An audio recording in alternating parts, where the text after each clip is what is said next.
Just a little bit unsure as to what to do, and then he's giving it straight to Barbarossa, who fires it across. And here's Berisha! Bessa Berisha creates... But Atkinson did well. The boy from... Oh my goodness! Oh my goodness!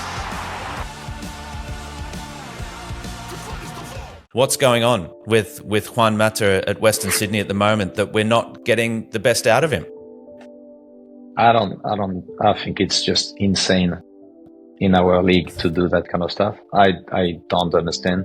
Like, for me, when you bring someone like him, you have to play him in a system that suits him. That's me personally talking. And I couldn't believe it, to be honest, before the game when I saw he was on the bench.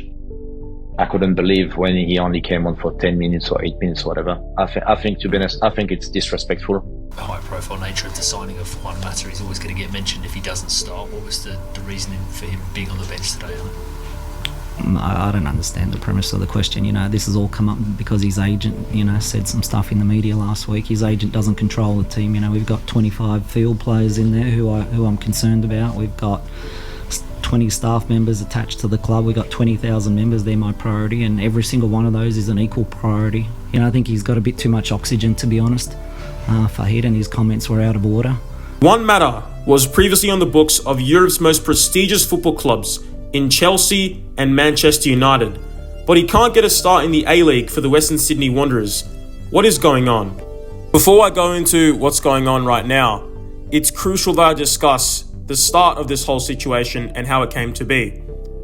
Juan Mata's move to the A-League was met with excitement and anticipation. The Wanderers, a club that had experienced some inconsistency in their performances in recent seasons, were hoping to bring in a marquee player who could elevate their squad. Mata's arrival seemed like the perfect solution. Known for his technical skills, vision, and leadership, Mata had the pedigree that could make an immediate impact. His signing was celebrated not just for his footballing ability, but for the wealth of experience he brought with him. Coming off a high-profile career in the Premier League, Mata's decision to move to Australia was somewhat surprising, but understandable considering he is 36 years of age. After several years in England, he had become a seasoned player with a growing reputation for being a thoughtful, intelligent and capable leader on and off the pitch. In recent years, his minutes at Manchester United had dwindled under various managers, and a move to a league like the A-League seemed like an opportunity to continue playing regular football after he had stints at Galatasaray and Vissel Kobe. However, what no one expected was for Mata to find himself relegated to the bench in his very first season in Australia. Despite his pedigree, skill, and the expectations surrounding his arrival, he found himself watching games from the sidelines while his teammates struggled to find consistency, with the Wanderers winning 2 matches from 6.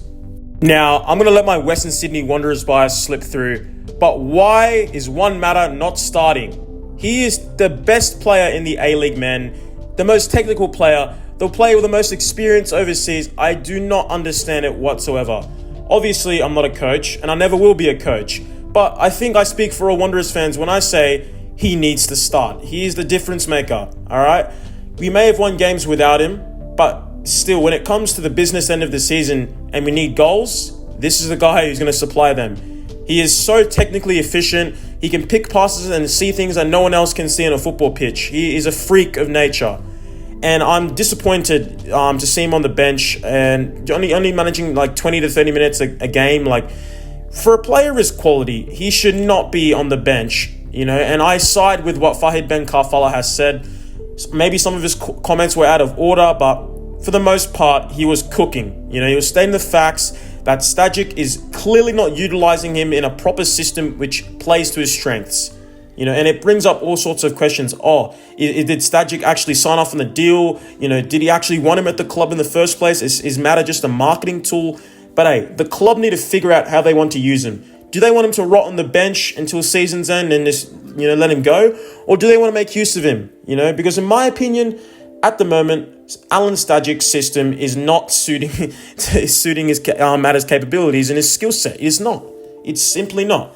Mata has never played as a 6 in Europe. He has never played as a 6. He was never someone who ran that much. He was a 10 who didn't run the ball much, but he was always creative with the ball at his feet. He used to pick passes, left, right, centre. He is not someone who needs to be running all the time.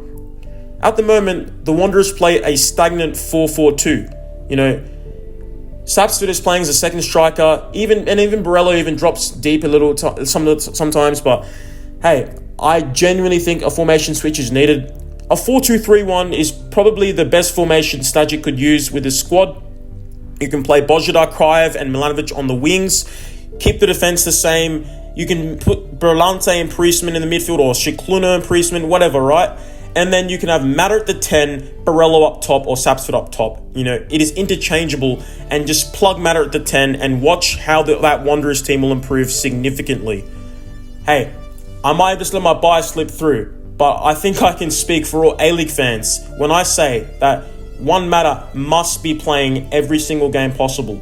Okay, he might not be playing 90 minutes every week, but I think 60 to 70 minutes is respectable for him, especially after he stated in the off-season, or even, you know, in like the early interviews, you know, before the A-League season started, that he's been training. He's been at FC Nordsjælland in Norway, training and getting fit. So obviously it's match fit. This is not an issue, right? And he's had close to 2 months now with the Wanderers, so there's no excuses there. In my opinion, I think Mata is getting disrespected right now. I feel like for a player of his quality and stature, he should be starting in the A-League men. But what are your thoughts, guys? If you agree or disagree with what I've stated in this video, let me know in the comments so we can start a discussion. But thank you guys for watching. I appreciate all the love and support you've shown in my 2 videos so far. This is my 3rd video. I decided to talk about the Juan Mata situation. It's on the tip of the tongue of a lot of people right now. But it is a dilemma. Obviously, Stajic's decision to choose between starting and benching Mata, and we don't know what happens behind the scenes. We'll never know unless something is revealed. But yeah, guys, thank you again, and I'll see you in the next one.